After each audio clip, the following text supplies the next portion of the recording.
जी हाँ दोस्तों, नीट छात्रा की हत्या रेप से पहले कौन है ये महिला जिसने हॉस्टल आकर क्या की थी मुलाकात?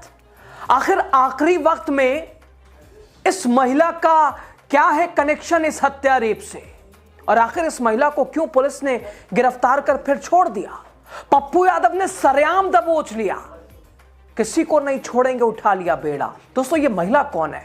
आखिरी वक्त में ये क्यों आई थी उस हॉस्टल में, और नीट छात्रा से क्या है इसका रिश्ता, आपको बताएंगे। नमस्कार, आप द राजनीति बिहार का विशेष सेगमेंट देख रहे हैं, खबर और विश्लेषण। मैं हूं आपके साथ यासूब रजा। दोस्तों, पटना से निकली इस वक्त की सनसनीखेज, सबसे बेचैन करने वाली खबर।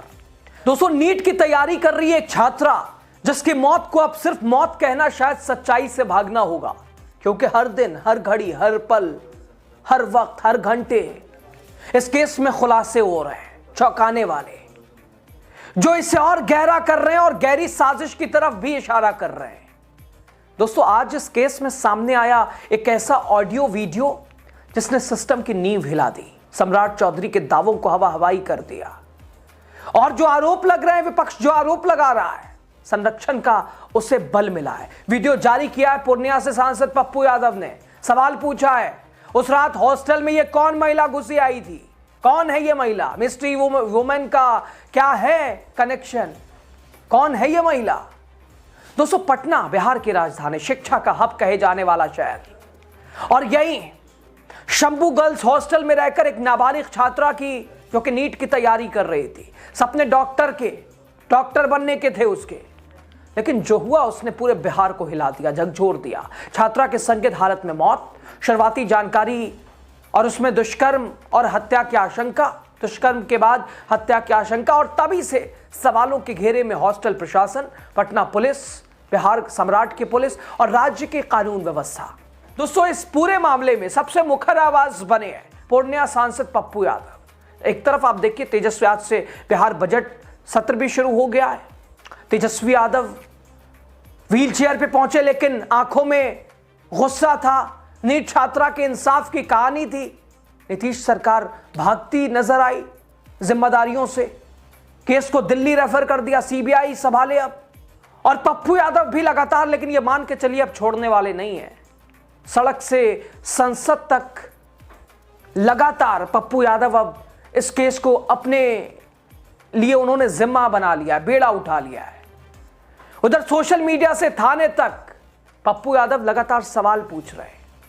अब उन्होंने जो वीडियो जारी किया है, उसने इस केस को एक नया और खतरनाक मोड़ दे दिया है। दोस्तों, वीडियो में आवाज है शंभू गर्ल्स हॉस्टल में काम करने वाली कथित मिस्ट्री वुमेन नीतू कुमारी की, और फोन पर बातचीत, और सामने सवालों की बौछार दिखाई दिए पप्पू यादव। साफ कहते हैं, सच सच बोलिएगा मैडम, झूठ नहीं बिल्कुल भी। आपकी भी मां बहन बेटी है, आपकी भी बेटी होगी। 5 तारीख की रात 9 बजे के बाद आप हॉस्टल में थी या नहीं थी? जवाब दीजिए, आप थी या नहीं थी? सांसद का दावा कि पूर्णिया कटिहार की एक छात्रा ने खुद उन्हें बताया है कि 5 तारीख की रात नीतू मैडम हॉस्टल में फर्स्ट फ्लोर पर मौजूद थी। पप्पू यादव का कहना है कि कटिहार की लड़कियां, पूर्णिया की छात्रा जो उसी हॉस्टल में रहती हैं, उन्होंने बताया है कि ये नीतू मैडम आई थी उसी रात, जिस रात पूरी घटना घटी, घटना की शुरुआत हुई। उसे अस्पताल आनन फानन में ले जाया गया। नीतू मैडम कौन है, क्या कर रही थी? हेलो। हाँ नीतू जी, सर। पप्पू यादव एमपी बोल रहे हैं। नीतू जी, पप्पू यादव एमपी बोल रहे हैं। प्रणाम। सच सच बोलिएगा, झूठ नहीं बोलिएगा नीतू जी, रिक्वेस्ट है। आपकी भी बेटी है, आपकी भी बहन है, कल आपकी बेटी भी बड़ी होगी। एकदम सर, मेरी भी बेटी है बड़ी। नीतू जी, 5 तारीख के रात में 9 बजे के बाद आप बच्ची को से सबसे क्यों मिले? रात में 9 बजे क्यों गए थे?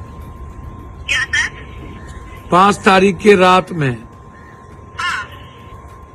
9 बजे आप बच्ची लोगों से क्या मिले थे, क्यों मिले थे? कहाँ हम 9 बजे रात में मिले हैं 5 तारीख को? मेरे पूर्णिया कटिहार की 2 बच्ची फर्स्ट फ्लोर पर थी।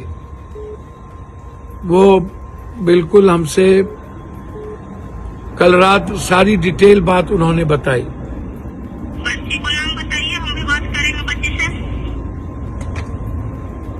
बच्ची को नाम बताइए।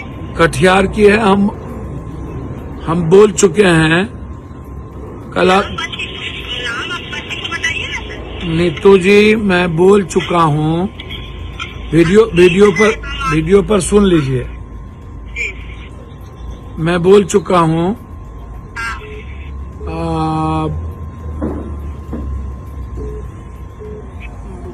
बच्ची इस तरह तो दुनिया में नहीं जाने देंगे हम बच्ची को। तो सुना दोस्तों आपने, इस पर सवाल हुआ। पप्पू यादव ने समझना चाहा, सच सच बोलिए। नीतू कुमारी कहती हैं छात्रा कौन है जिसने आपको बताया है, उस छात्रा का नाम क्या है जो कटिहार पूर्णिया की है, उसी हॉस्टल में रहती है। पप्पू यादव का साफ जवाब, इस मामले को इतने सस्ते में नहीं छोड़ेंगे हम। याद रखिएगा मैडम, सवाल सीधा था, आप उस रात हॉस्टल में थी या नहीं थी? नीतू कुमारी का जवाब, कभी कभी जाती थी जब लड़कियों में झगड़ा होता था, समझाने जाती थी। दोस्तों लेकिन यहां सबसे बड़ा सवाल, नीतू कुमारी वो उस हॉस्टल की वार्डन थी ही नहीं, उस हॉस्टल से उनका कोई लेना देना था ही नहीं। वो शंभू गर्ल्स हॉस्टल की दूसरी ब्रांच में कार्यरत थी और फिर 5 तारीख की रात करीब 10 बजे उसी हॉस्टल में सभी लड़कियों को चेक करने क्यों पहुंची? आखिर इनका रिश्ता क्या रहा, इनका जुड़ाव क्या रहा 5 तारीख वाला? जब 5 तारीख की रात को लेकर विस्तार से पूछा गया, पप्पू यादव ने चढ़ाई की। नीतू कुमारी ने कहा कि उन्हें उस रात की कोई खास बात याद नहीं है। देखिए इनकी याददाश्त खो गई, भूल गई 5 तारीख को क्या हुआ। दोस्तों आप खुद बताइए, वो कोई सामान्य रात थोड़ी ना थी। आज जो इतना विवाद है, हो हल्ला है, नतीजा तो वही है। जब एक छात्रा की मौत हुई 5 तारीख, उस रात क्या हुआ क्या नहीं हुआ, उसे कैसे अस्पताल ले जाया गया और उसे याद ना रहना, ये स्वाभाविक है। ऐसा हो सकता है कि वो रात ऐसा हुआ हो, उसे अस्पताल ले जाया गया हो, उससे पहले क्या कुछ। और नीतू कुमारी कहे मुझे याद नहीं आ रहा उस रात क्या हुआ था। बहुत अच्छा। तो 5 तारीख के रात में 9 बजे आप किसको समझा रहे थे? कौन बच्ची को? हमको तो ध्यान में नहीं है कि हम 5 को गए हैं वहाँ। आप देख लीजिए, याद कर, हमको बच्ची को नाम बता दीजिए। आप याद कर लीजिए। हम वीडियो पर बोल चुके हैं, सुन लीजिए और आप याद कर लीजिए। हमको याद में नहीं है सर, आप हमको बच्ची का खाली नाम बताइए ना, हम बच्ची से बात कर लेंगे। नीतू जी, आप हमको और लोग मत बूझ लीजिएगा। मैं आपसे सिर्फ इतना आग्रह कर रहा हूँ, आपसे नर्म निवेदन करके ही बात कर रहे थे। मेरी बात, बेटी है। नीतू जी मेरी बात सिर्फ इतना हमको बताइए, 5 तारीख के रात में आप याद कर लीजिए 9 बजे से 10 बजे के बीच हॉस्टल में थे, तो आप किनको समझाने गए थे? बस इतना ही बात है और कोई बात नहीं। हम लड़की है जो हम मैटर में गए, हम कितना कोई फोन की होगी, ठीक। लड़ाई झगड़ा या हल्ला उल्ला की होगी ना। हाँ। ये तो मैटर में बच्चा को समझाने के बाबू ठीक से रहो, ढंग से खाओ पियो और ठीक पढ़ाई है, करो बस। ठीक है, बस यही जानना चाहते थे, यही जान। दोस्तों यही वो बिंदु है जो शक गहराता है। अगर सब कुछ सामान था तो याद क्यों नहीं, और अगर कुछ असामान्य था तो छुपाया क्यों जा रहा है? इस केस में एक और बड़ा सवाल, नीतू कुमारी को पुलिस ने गिरफ्तार किया, लेकिन गिरफ्तार किया कुछ समय बाद उन्हें छोड़ क्यों दिया? किस आधार पर पुलिस ने नीतू कुमारी को छोड़ा? किस आधार पर गिरफ्तार किया था? क्या जांच पूरी हो गई थी या फिर किसी का दबाव आया और किसी के दबाव में परत दर परत सच्चाई दबा दी गई? एसआईटी बनी, सीआईडी बनी, लेकिन एक दूसरे पे ही आरोप लगाते रहे और आखिर में केस सीबीआई के हवाले। मुख्यमंत्री नीतीश कुमार कहते हैं बिहार में कानून का राज है। बड़बोले मंत्री उप मुख्यमंत्री सम्राट चौधरी कहते हैं अपराध पर 0 टॉलरेंस की बात। लेकिन सवाल यह, क्या नीट की तैयारी कर रही एक बेटी की मौत पर यह दावे क्या दिखाई देते हैं?